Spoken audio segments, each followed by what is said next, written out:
Back to live show.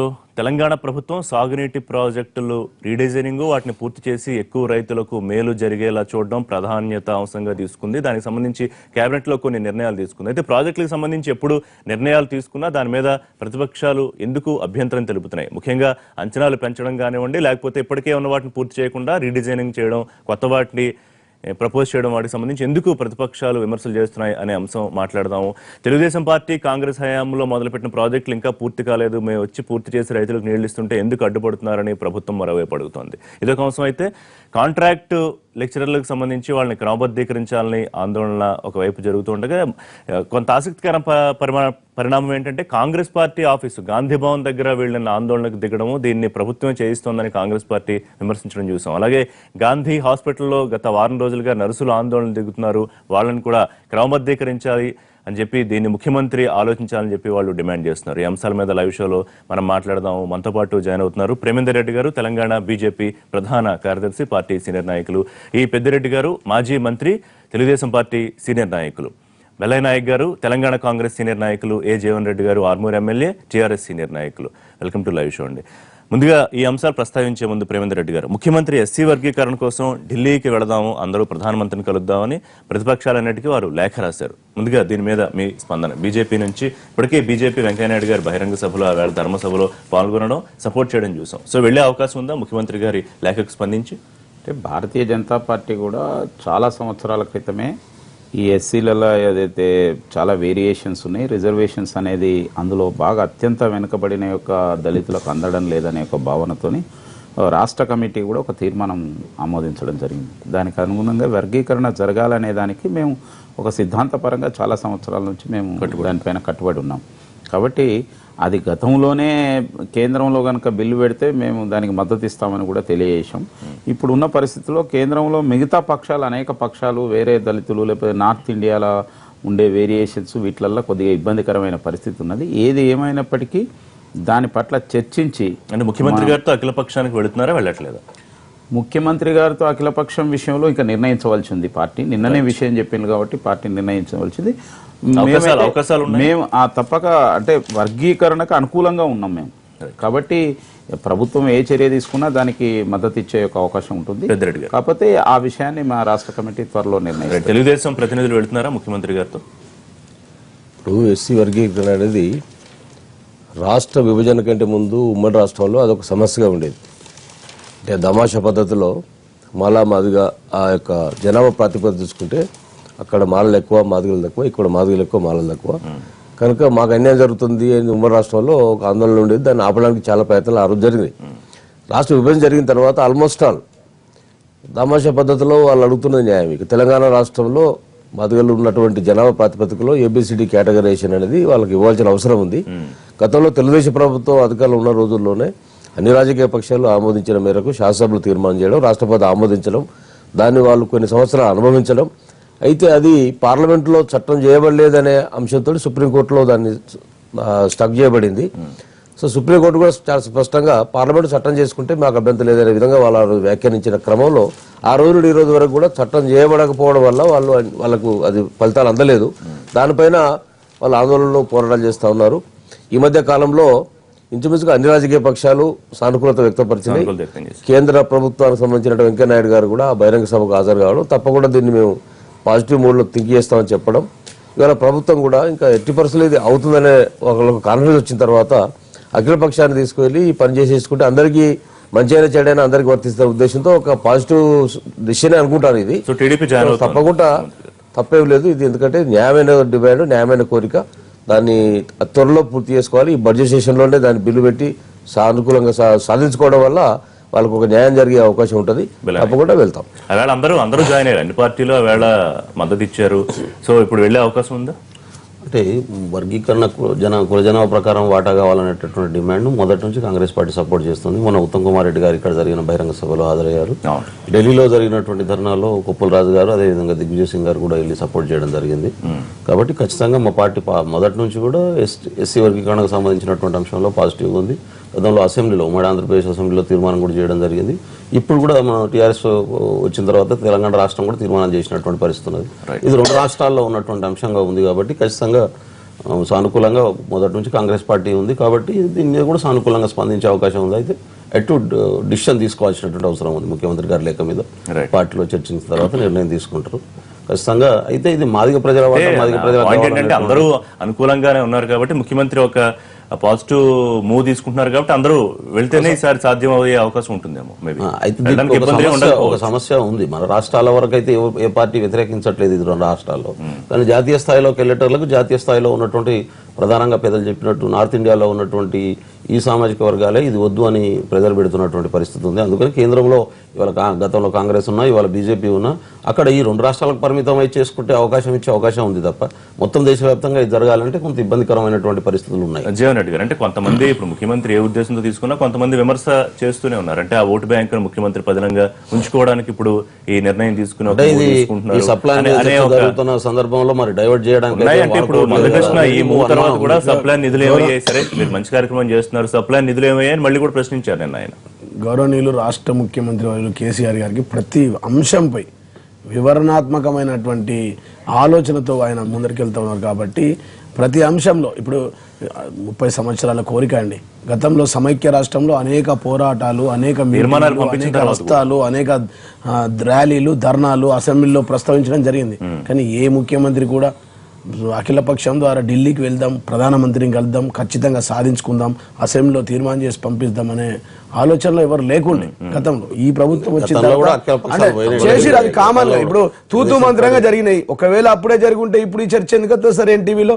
అప్పుడే జరుగుంటే అప్పుడే వర్గీకరణ జరిగిపోతుండే, జనాభా ప్రాతిపదికన దళితులకు లబ్ధి చేకూరేది. 100% గౌరవ మీరు చెప్పండి. గౌరవ ముఖ్యమంత్రి గారు గత అసెంబ్లీలో ఆన్ రికార్డ్ గా చెప్పారు, ఎస్ ప్రతిపక్ష నాయకులను ఢిల్లీ తీసుకొని వెళ్తాం, ఈ అంశాన్ని సాధించుకుంటాం, వర్గీకరణ చేస్తామని చెప్పారు. చెప్పింది చెప్పినట్టుగా తూచా తప్పకుండా ఆ అంశాన్ని పాటిస్తూ ఇలా గౌరవ ముఖ్యమంత్రి గారు ప్రతిపక్షాలకు ఆహ్వానం పలికి రేపు 6వ తారీఖున ఢిల్లీ వెళ్ళడానికి సిద్ధమయ్యారు. 100% రావాల్సిందే. రాకపోతే ప్రజలు ఊరుకోరు కదండి. ప్రతిపక్షాలు ఓ పాలక పక్షం ప్రభుత్వం కేంద్రంలో ప్రధానమంత్రి టైం తీసుకొని వర్గీకరణ నుంచి పోదాం, 30 సంవత్సరాల పోరాటం జరుగుతూ ఉంది, వాళ్ళ మధ్యలో ఘర్షణ నెలకొన్నది, దాన్ని ఒక ఆ అంశాన్ని ఫర్దర్ గా ప్రాబ్లం లేకుండా చేద్దామన్న ఉద్దేశంతో ప్రతిపక్షాలను పిలిస్తే ఇప్పుడు వాళ్ళందరూ చెప్పారు కదండి పాజిటివ్ ఎండ్ వస్తుందని. దీనికి 100% ప్రాజెక్టుల విషయం వచ్చేపాటికి బెల్లనాయక్ గారు, ఎందుకు ప్రభుత్వం ప్రాజెక్టులకు సంబంధించి ఏ నిర్ణయం తీసుకున్నా, కొత్త ప్రాజెక్టుల ప్రపోజల్ కానివ్వండి లేకపోతే ఉన్న ప్రాజెక్టు రీడిజైన్ కానివ్వండి,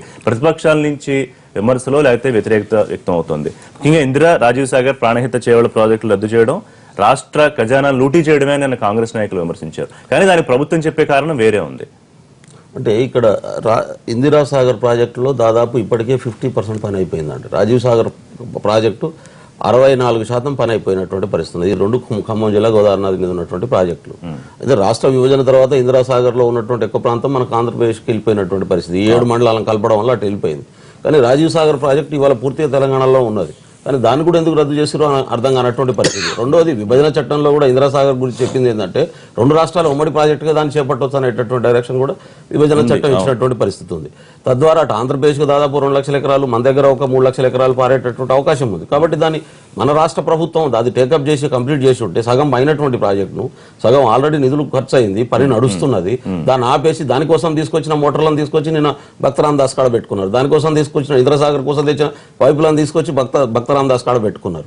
అంటే ఏ పైపులు పెడతారు, ఏ మోటార్లు పెడతారు, రికార్డు కాలంలో పూర్తి చేసి ప్రాజెక్ట్ నాకు అర్థం కాదు, ఏం చేస్తారో కూడా అర్థం కాదు. ఆల్రెడీ ఇప్పుడు కృష్ణానది నుంచి కూసుమంచి పాలేరు చెరువుకు ఇవాళ నీళ్లు తీసుకొచ్చిరా. గతంలో కాంగ్రెస్ చేసినటువంటి చెరువు, కాంగ్రెస్ చెరువు కట్టించింది, ఆ నీళ్లు కాలువలు కాంగ్రెస్ ఇచ్చింది, నీళ్ళు ఆడుకొచ్చి ఎస్ఆర్ఎస్పీ కాలువ నుంచి ఇవాళ మళ్ళీ కింది నీళ్ళు, ఎస్ఆర్ఎస్పీ కాలువ కూడా కాంగ్రెస్ తీసుకొచ్చింది. ఇక్కడ నుంచి అక్కడికి 16.6 కిలోమీటర్ల దూరం ఏదైతున్నదో కాంగ్రెస్ కొన్న పైపులతోని, కాంగ్రెస్ తీసుకున్న మోటార్లతో ఇక్కడ బాయితో ఈడికెళ్ళి పైపులు వేసి ఆడికి పోయి నీళ్లు పోసారు కాలువల. ఇది కొత్త ప్రాజెక్ట్ చేసినామని చెప్తున్నారు. నేనేమంటున్నా, అంటే రీడిజైన్ పేరు మీద పైసలు తినే ఆలోచన తప్ప ఇంకోటి లేదండి. ఇవాళ టీఆర్ఎస్ ప్రభుత్వం చేస్తున్నటువంటి మొత్తం గోదావరి నది మీద ఉన్నటువంటి ప్రాజెక్టులు కానీ, కృష్ణానది మీద ఉన్నటువంటి ప్రాజెక్టులు కానీ అసలు ఇంజనీర్లను కూడా సంప్రదించకుండా ఇష్టానుసారం ప్రభుత్వం చాలా సింపుల్ గా చెప్తాను. సమాధానం చెప్పాల్సి వస్తుంది, ఖచ్చితంగా వస్తుంది. ప్రజలకు సమాధానం చెప్పాల్సినటువంటి పరిస్థితి వస్తుంది. ఇవాళ కంతానపల్లి కూడా రద్దు చేసినామని చెప్తున్నారు. రద్దు చేసిరా లేదా క్లారిటీ ఇవ్వట్లేదు ప్రభుత్వం. దాన్ని రీడిజైన్ చేస్తుర్రా, రద్దు చేస్తుర్రా. వాళ్ళు ఎట్లా ఉన్నదంటే ఒక దగ్గర పైనుంచి నీళ్ళు వస్తే అక్కడ అవైలబిలిటీ ఉన్న కాడ నుంచే పైనుంచి కిందికి స్టార్ట్ చేసుకుందామంటే కిందికి వచ్చినాక ఉల్టా 3 ప్రాజెక్టులు కట్టి ఈ నుంచి ఆడికి ఎత్తిపోస్తాం అనేటటువంటి విధానం తీసుకొస్తున్నటువంటి పరిస్థితి ఉన్నది. తద్వారా 25,000 కోట్ల రూపాయలు బడ్జెట్ పెరుగుతున్నటువంటి పరిస్థితి ఉన్నది. ఇప్పుడు ఈ 2 చేయడం అంటే బడ్జెట్ను పెంచుకోవడం, తద్వారా అనవసరమైనటువంటి బ్యారేజీలు కట్టడం, నదిలో మళ్ళా రేపు ఒక బ్యారేజ్ కూడా కట్టలేనటువంటి పరిస్థితి తీసుకురావడం, ఇది ప్రభుత్వం వ్యయం పెంచే ఆలోచన తప్ప అదనంగా ప్రయోజనం వచ్చే ఆలోచన ఒకటి చేయట్లేదు. తెలుగుదేశం పార్టీ కూడా ఇదే వాదన వినిపిస్తోంది. ఇప్పుడు అనవసరంగా ప్రజల మీద భారం వేయడం లేకపోతే ఖజానా మీద భారం వేయడం కాదా అని. సరే, చంద్రబాబు నాయుడు గారి హయాంలోనూ కాంగ్రెస్ హయాంలో మొదలుపెట్టిన ప్రాజెక్టులు కోయిల్ సాగర్, నెట్టింపాడు, భీమా వంటివి మరి 30 ఏళ్ళైనా పూర్తవలేదు కదా. ఇవాళ పూర్తి చేస్తుంటే రేపు మీకు మనుగడ ఉండదని మీరు విమర్శలు చేస్తున్నారని ఉమ్మడి ఆంధ్రప్రదేశ్ లో మళ్ళీ చెప్పారు. ఇప్పుడు ప్రాజెక్టులు అనేది ఏ రాష్ట్రానికైనా అవసరమే. ప్రభుత్వం ఈ ప్రాజెక్టుల విషయంలో రాజకీయ పార్టీలు వ్యతిరేకిస్తున్నాయి, మేము అనుకూలంగా ఉన్నాం, వాళ్ళు వ్యతిరేకిస్తున్నారనే ఒక తప్పుడు ప్రచారం చేయకూడదు. ఇప్పుడు సక్సెసివ్ గవర్నమెంట్స్ ఏమైనప్పుడు కూడా ఆ రోజున ఏ ప్రాజెక్టు కన్సీవ్ చేసినా, ఏ ప్రాజెక్టు మొదలుపెట్టినా దానికి సంబంధించినటువంటి సాంకేతిక నిపుణులతో సంప్రదించిన తర్వాత, అనుమతులు తీసుకున్న తర్వాత అది బాగుంటుంది అనుకున్నప్పుడే ఆ ప్రాజెక్టు మొదలైతాయి. ఆ ప్రాజెక్టులు మొదలైనప్పుడు కూడా ఇప్పుడు రాజకీయ పార్టీలు అధికారం లేకపోయినా అన్ని రాజకీయ పార్టీలు రాజకీయాలు చేసినాయి. రాజకీయంగా వాటిని ఆమోదించినటువంటి సందర్భంలో ఆ పనులు మొదలైనటువంటి పరిస్థితి. మొదలైన పనులు 10,000 కోట్లతోటి పూర్తి చేయండి. 60 నుండి 80% కూడా పూర్తయిన పనులు ఉన్నాయి. ఆ ప్రాజెక్టులు మనం పూర్తి చేసుకుంటే చాలా వరకు వెసులుబాటు వస్తుంది. ఆ తర్వాత కొత్త ప్రాజెక్టులు తప్పకుండా చేపడదాం. ఈ ప్రాజెక్టులు పక్కకు పెట్టి కొత్త ప్రాజెక్టు మొదలు పెట్టుకుంటే ఈ ప్రాజెక్టులు పెట్టిన డబ్బంతా వృధా అయిపోతుంది. దానిపైన మనకు రిటర్న్స్ రావటం లేదు. నాన్ ప్రొడక్టివ్ ఎక్స్పెండిచర్ మిగిలిపోతుంది. కొత్త ప్రాజెక్టు పూర్తి చేసే చాలా సమయం పడుతుంది. దానివల్ల ఆర్థిక భారం రాష్ట్రం పైన పడుతుంది అనేటువంటిది వాదన వినిపించే పరిస్థితి తప్ప వేరొకటి కాదు. కానీ ప్రజల్లోకి దాన్ని ప్రభుత్వం వేరే విధంగా దాన్ని తీసుకెళ్తోంది. ఎందుకంటే అభివృద్ధిని అడ్డుకోనే కార్యక్రమం చేస్తున్నాయి ప్రతిపక్షాలు. ప్రాజెక్టులు పూర్తయితే రైతులకి ఇప్పుడు 1 కోటి ఎకరాలకు నీళ్లు ఇవ్వాలనేది ముఖ్యమంత్రి పెట్టుకున్న ఒక డ్రీమ్ ప్రాజెక్ట్ గా అనుకుంటున్నారు. 2022 పూర్తి చేయాలని. మరి దాని ప్రతిపక్షాలు అడ్డుకున్నట్టు ప్రజల్లోకి వెళ్ళదా? ఇప్పుడు అదే ఇక్కడే కన్ఫ్యూజన్ అంతా ఉంది. మొత్తము తెలంగాణ రాష్ట్రంలోనే వ్యవసాయ యోగ్యమైనటువంటి భూమి ఉన్నదే 1,14,00,000, 1,20,00,000. అది ప్రభుత్వం ఇచ్చే లెక్కలే. ఇప్పటి వరకు 60-70 సంవత్సరాల నుండి చేపట్టిన ప్రాజెక్టులు, నడుస్తున్న ప్రాజెక్టులు, సాగవుతున్న ప్రాజెక్టులు, మైనర్ ఇరిగేషన్, మేజర్ ఇరిగేషన్ అవన్నీ కలుపుకుంటే ఎన్ని లక్షల ఎకరాలు సాగుతుందో కూడా ప్రభుత్వం చెప్పింది. మిగిలిన 15-20 లక్షల ఎకరాలకు అదనంగా మనం సాగునీరు తెచ్చుకోవాలి. దానికి సంబంధించినటువంటి కొత్త ప్రాజెక్టు చేపట్టాలి. ఉన్న ప్రాజెక్టు పూర్తి చేయాలి. స్టెబిలైజేషన్ కొరకు అవసరమైతే ఇంకా అదనంగా నీళ్లు తెచ్చుకోవాలి. ఒక్కోసారి మనకు నీళ్ళు అందుబాటు లేక ప్రాజెక్టు ఉన్నప్పుడు కూడా మనకు పంటలు పండట్లేదు అనేది ప్రభుత్వం ఒక ఆలోచన చేసి దానికి సంబంధించినటువంటి కొత్త ప్రాజెక్టుల ఆలోచన వారికి వచ్చింది. దాన్ని మనం కాదనలేదు. మనం అనేది ఏంటంటే ఇప్పుడు ప్రాణహిత చేయాల రాష్ట్ర విభజన తర్వాత ఒక్కొక్క రాష్ట్రానికి ఒక కేంద్ర ప్రభుత్వము జాతీయ ప్రాజెక్టు ఇస్తా అని చెప్పింది. మన రాష్ట్రానికి జాతీయ ప్రాజెక్టు ఏది మరి? 3 సంవత్సరాలు పూర్తి అయిపోయింది. 4వ సంవత్సరం 4వ బడ్జెట్ ఇప్పుడు పెడతా ఉన్నారు. 4వ బడ్జెట్ లో కూడా మన జాతీయ ప్రాజెక్టు రాలే కదా. జాతీయ ప్రాజెక్టు అంటే వస్తే 90% నిధులు కేంద్ర ప్రభుత్వం పెడుతుంది. ఆ విధంగా 1,50,000 కోట్లు 2 లక్షల కోట్లు కేంద్ర ప్రభుత్వం ద్వారా మన రాష్ట్రానికి లాభం జరిగే అవకాశం ఉంది. ఆ అప్పు తెచ్చుకునే అవసరం ఉండదు మనకు. ఆ విషయంలో ఆలోచించండి, దానిపైన దృష్టి పెట్టండి, ప్రాజెక్టులను కన్సీవ్ చేయండి, అనవసరమైనటువంటి బర్డెన్ పడకూడదు చూడండి. దానిపైన పెట్టు అఖిలపక్షం. ఇది ఒక అంశం పైన అఖిలపక్షం తీసుకుపోతున్నాం, సంతోషాన్ని స్వాగతించాను. ఇవాళ ప్రాజెక్టుల పైన పాజిటివ్ థింక్ చేయండి. రైతులకు నీళ్ళు ఇవ్వాలి, వ్యవసాయ యోగ్యమైనటువంటి భూమి అంతా కూడా సాగు చేసుకోవాలనుకునే ఆలోచనలో ఏ రాజకీయ పార్టీకి రెండో అభిప్రాయం ఉంటుందని నేను అనుకోను. అది ముఖ్యమంత్రి గారు కూడా అనుకుంటారని అనుకోడు. కానీ దాన్ని ఒక కన్ఫ్యూజన్ చేయడం, దాని ఒక భ్రమలు కల్పించడం, ప్రజలకు ఒక మేము చేస్తానంటే ఇంకెవరు వద్దంటున్నారనే అటువంటి ఆలోచన కలిగించడం అది మంచి విధానం కాదు. ఇప్పటికైనా దానిపైన చాలా స్పష్టంగా ఆలోచించండి, చర్చించండి. దాని ఏది పాసిబిలిటీ, ఏది మొదలు, ఏది వెనుక, ఏది ఎప్పుడు అనేది ఒక మరి రోడ్ మ్యాప్ వేసుకొని చేసుకుంటే సమాధానం చెప్పే ముందు ప్రేమేందర్ రెడ్డి గారు, ప్రాజెక్టుల అంశం మీద పెద్దగా బీజేపీ విమర్శలు చేయట్లేదు, కానీ రాష్ట్రంలో ఒక పెద్ద ప్రోగ్రాం తీసుకున్నారు మీరు. రాష్ట్రంలో అసలు ప్రజా వ్యతిరేక పాలన ఉంది. దీని మీద మొత్తం రాష్ట్ర వ్యాప్తంగా ఆందోళనలు, సదస్సులు, నిరసనలు, ర్యాలీలతో మొత్తం ఒక పెద్ద ఆందోళన కార్యక్రమం తీసుకుంటున్నారు. ఎందుకు? కారణం ఏంటి? అంటే కొన్ని రాష్ట్ర ప్రభుత్వం ఏంటంటే ఓట్ బ్యాంక్ రాజకీయాలకు పాల్పడుతుంది, ముఖ్యంగా ముస్లిం రిజర్వ్. ఈ మధ్య సయోధ్యగానే కనిపిస్తుంది టీఆర్ఎస్ బీజేపీల మధ్య. సయోధ్య లేకపోవడం అనేది ఉంది. మేము ప్రజల పక్షం, ఇక్కడ రాష్ట్రంలో మేము ప్రతిపక్ష పార్టీ. ప్రభుత్వం ఏదైతే ప్రజలకు చెప్పిందో అది చేస్తుందా లేదా, చేయనప్పుడు ప్రభుత్వాన్ని గట్టిగా నిలదీయడం అనేది మేము ప్రజల పక్షాన పోరాటం చేయడం అనేది మా హక్కు. కాబట్టి ఇవాళ కేవలం ఓట్ బ్యాంక్ కోసం మాట్లాడుతున్న యొక్క దీని రీతిలో 12% ముస్లిం రిజర్వేషన్స్ అని ఆల్రెడీ సుప్రీంకోర్టు కొట్టేసిన తర్వాత కోర్టులో అది మళ్ళీ కూడా సమీక్షకు వచ్చిన తర్వాత కూడా ఇవాళ చేయడంలో ఉద్దేశం ఏమిటంటే కేవలం ఓట్ బ్యాంక్ రాజకీయాలకు పాల్పడుతున్నారు. ఇవాళ ప్రాజెక్టుల విషయంలో కూడా చెప్తున్నా, ప్రాజెక్టుల విషయంలో నువ్వు ప్రాణహిత చేవేళ్లకు జాతీయ ప్రాజెక్ట్ ఇవ్వాలని విభజన చట్టంలో వచ్చింది. నువ్వు అది ఉంటే కదా ఇవాళ జాతీయ ప్రాజెక్టుకి ఇచ్చేది, అది లేనే లేదు. మళ్ళీ కొత్తదంటే కొత్తది తయారు చేయాలి. ఇంతవరకు వాళ్ళు తయారు చేయాలి, దేనికి ఇవ్వాలి ఏమిటి, దానికి డిపిఆర్ లేదు, ఏది లేదు. తర్వాత నాన్ ప్రొడక్టివిటీ వైపు పోవడం, కొంత ఖర్చు పెట్టిన తర్వాత దాన్ని తీసేయడము, లేకపోతే ఎంత వేస్ట్ అవుతున్నది, ఇది ప్రజాసొమ్ము వేస్ట్ కావడానికి వీలు లేదు.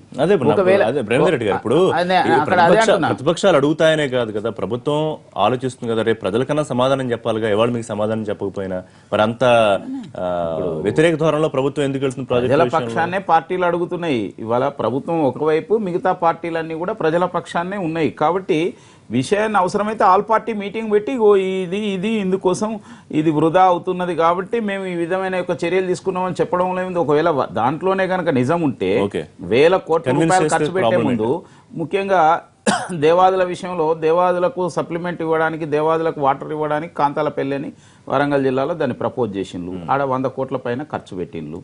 ఇప్పుడు దాన్ని మీరు ఏం చేస్తున్నారంటే దాని విషయంలో స్పష్టత ఇవ్వడం లేదు ప్రభుత్వం. తర్వాత పైనుంచి ఏదైతే మేడిగడ్డ నుంచి పైకి తీసుకెళ్ళి అక్కడి నుంచి మళ్ళీ ఇటు తీసుకొచ్చి లోయర్ మేనడ్ డ్యామ్కి తీసుకొచ్చి లోయర్ మేనడ్ డ్యామ్ నుంచి మళ్ళీ వరంగల్ జిల్లాకు నీళ్ళు ఇవ్వాలనే ప్రయత్నం చేస్తున్నాం. అదే కనుక ఇక్కడి నుంచి కాంతాలపల్లి నుంచి డైరెక్ట్గా కనుక లోయర్ మేనడ్ డ్యామ్లో కనుక వాటర్ పడేస్తే ఈ సెకండ్ ఫేజ్ ఎస్ఆర్ఎస్పికి టోటల్గా సప్లిమెంట్ అవుతుంది. ఆ విధంగా చేయొచ్చు కదా. దీనికి ఆల్రెడీ ఇప్పుడు ఒక 2 పైప్ లైన్స్ 3 పైప్ లైన్స్ ఇప్పుడు వరంగల్ ధర్మసాగర్ వరకు వచ్చేది, లేకపోతే తపాస్పల్లి చెరియాల వరకు వచ్చే విధంగా దేవాదుల యొక్క పైప్ లైన్స్ ఉన్నాయి. ఒకనాడు దేవాదులకి వాళ్ళ కేంద్ర ప్రభుత్వం కూడా సహాయం చేస్తుంది. ప్రధానమంత్రి సించాయి యోజన కింద 11 ప్రాజెక్టులు 11 ప్రాజెక్టులు 7,000 కోట్లు ఇవాళ. సో ప్రతిపక్షాల సమస్య ఏంటంటే అఖిలపక్షం ఏర్పాటు చేసి చర్చించి ఇలా చేస్తే బెటర్ అని ఒక మాట అనుకుంటే ప్రభుత్వం బెటర్, అంతే తప్ప వేరే ఏం జరుగుతుంది అనేది వాస్తవం తెలుస్తుంది. ఇప్పుడు వారు అంటున్నారు డబ్బులు తినడానికి అని, అంటే ఇంకో అనుమానం వస్తుంది ఏంటంటే మరి గతంలో కాంగ్రెస్ పార్టీ డబ్బులు తినదా, అందుకోసం డబ్బులు తినడానికేనా కాంగ్రెస్ పార్టీ అంటున్నది కాబట్టి ఇవాళ మరి ఆ అనుమానం కూడా వస్తున్నది. అంటే మీరు ఇప్పుడు తినడానికి అంటే అప్పుడు తిన్నట్టేనా? అందుకోసం అందరికీ ఆల్ పార్టీ మీటింగ్ పెడితే పూర్తయిన ప్రాజెక్టులు నిజంగానే రద్దు చేయడం అనేది ఎవరికి ఉపయోగకరంగా ఉంటుంది? ఎందుకు రద్దు చేస్తున్నారు అనే అనుమానాలు ప్రతిపక్షాలతో కూడా ప్రజలకు కూడా కలగవా? రెండోది, ప్రాజెక్టుల అంశం వచ్చినప్పుడల్లా విమర్శలు వస్తున్నప్పుడు దీన్ని ఎందుకు సరైన రీతిలో గవర్నమెంట్ అడ్రస్ చేయలేకపోతున్నాడు? రిషి గారు ఒక మాట, అసలు ఈ తెలంగాణ రాష్ట్రం ఎందుకు వచ్చింది? ఈ తెలంగాణ రాష్ట్రాన్ని సాధించుకునేందుకు అసలు యుద్ధం ఎందుకు జరిగింది? సమైక్య రాష్ట్రంలో మనందరం కలిసి ఉన్నప్పుడు, కలిసి ఉంటే అదే రాష్ట్రం ఉండేది కదా. అసలు ఈ తెలంగాణ రాష్ట్రం సాధించుకున్నదే మా నీళ్లు మాకు కావాలి, మా నిధులు మాకు కావాలి, మా నియామకాలు మాకు కావాలి. ఆ నీళ్లు అసలు తెలంగాణ ట్యాగ్ లైన్ లో మొదటి పదమే, మొదటి అక్షరం పీఠిక, విషయ సూచిక ఏదైతే ఉందో ఒక పుస్తకంలో పీఠిక లాంటిది నీళ్లు. ఆ నీళ్ల కోసం మళ్ళా యుద్ధం ఏందండి? ఆ నీళ్లు మేము ఇప్పుడు గౌరవనీయులు రాష్ట్ర ముఖ్యమంత్రి కేసీఆర్ గారికి ఒక ప్రత్యేక చిత్తశుద్ధితో నిన్న భక్తరామాస్ ప్రాజెక్టును 11 నెలల్లో కంప్లీట్ చేసి 50 నుంచి 60 వేల ఎకరాలకు నీళ్లు ఇచ్చిన ఘనత ఈ ప్రభుత్వానికి దక్కింది. మా మిత్రులు బెల్లెనాయక్ గారు అంటారు దాన్ని మేం చేసింది ఏంది, పాత మోటార్లు తీసుకొచ్చారు, పాత ప్రాజెక్ట్. ఎప్పుడు వచ్చామని కాదండి, బుల్లెట్ దిగిందా లేదా? ఇవాళ 60 వేల ఎకరాలకు నీళ్లు ఇస్తున్నామా లేదా? యావత్ తెలంగాణలో మైనర్ ఇరిగేషన్ ద్వారా 45 వేల చెరువులుంటే 16 వేల చెరువుల పూడిక తీసి ఇవాళ 7.5 లక్షల ఎకరాలకు అదనంగా ఆయకట్టుకు నీళ్లు వస్తా ఉన్నాయి. గతంలో రానివి, గతంలో వారు చేయలేనివి చేస్తా ఉన్నాం. 8 లక్షల ఎకరాలకు ఇన్ని వచ్చినాయి కదా. మరి మీరు 42 సంవత్సరాలు ఈ దేశాన్ని, ఈ రాష్ట్రాన్ని అత్యధిక సింహభాగం పరిపాలించారు. 42 ఏళ్లలో మీరు ఇచ్చింది 35 లక్షల ఎకరాలు. వినండి సార్, వినాలా? 35 లక్షల ఎకరాలే. రాత్రి మీరు 42 ఏళ్లలో 35 లక్షల ఎకరాలకు నీళ్లు ఇస్తే బెల్లెనాయక్ గారు 2.5 ఏళ్లలో మేము 1 కోటి ఎకరాలకు ఎట్లా ఇస్తామండి? మాకు అవకాశం కావద్దా? ఇదే మన అల్లావుద్దీన్ అభివృద్ధి అక్కడికే వస్తాం. ఎస్, 600 అయినా ప్రతి ఎకరానికి యావత్ తెలంగాణలో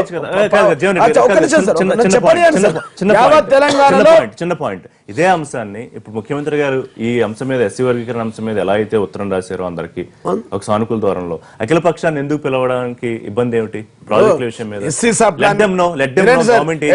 ప్లాన్ మీద పిలవడం జరిగింది. ఇవాళ ఎస్సీ వర్గీకరణ గురించి గౌరవ ముఖ్యమంత్రి గారు ప్రతిపక్షాలను ఢిల్లీకి తీసుకుపోతా ఉన్నారు. గతంలో కూడా అనేక అంశాలపై ప్రతిపక్షాలను పిలవడం జరిగింది. ఇది కొత్త వరవడి. నూతన ఒరవడి. గత చరిత్రలో ఎప్పుడు ప్రతిపక్షాలను ఈ విధంగా ప్రగతి భవన్ లో పిలిచి మాట్లాడింది లేదు రిషి గారు. ఒక ముఖ్యమంత్రి గారు ప్రగతి భవన్ లో పిలిచి ప్రతిపక్షాలతో మాట్లాడింది గౌరవనీయులు కేసీఆర్ గారు. ముఖ్యమంత్రి ఒక్కరే ముఖ్యమంత్రి గారు తప్ప ఇంకెవరు లేదు.